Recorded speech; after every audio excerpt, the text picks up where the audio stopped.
അപ്പം നമുക്ക് ഫസ്റ്റ് വേണ്ടത് നമ്മൾ വേറൊരു പാത്രത്തിലായത് കുറച്ച് എടുത്ത പഞ്ചസാര ഉണ്ടോ ഇങ്ങനെ ഇട്. എല്ലാം തറ വീണിട്ടുണ്ട്. ഇത് കഴിയുമ്പോഴത്തേന് എൻ്റെ കാലത്ത് ഇങ്ങനെ എടുക്കാം. പഞ്ചസാര ഇങ്ങനെ എടുത്തിട്ട് കാപ്പിപ്പൊടി പണിയുമായി എടുത്തോളെ കുറച്ച് കാപ്പിപ്പണി ഇങ്ങനെ ഇടാം. മിക്സിക് ഇനി വഴിച്ച ആദ്യം തേൻ, പിന്നെ തേൻ കുറച്ച് നല്ല തേനാട്ടോ.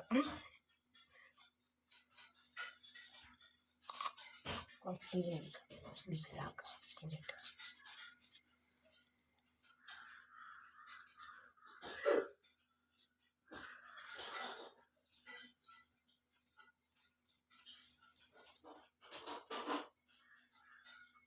നല്ല സുഖമുണ്ട്.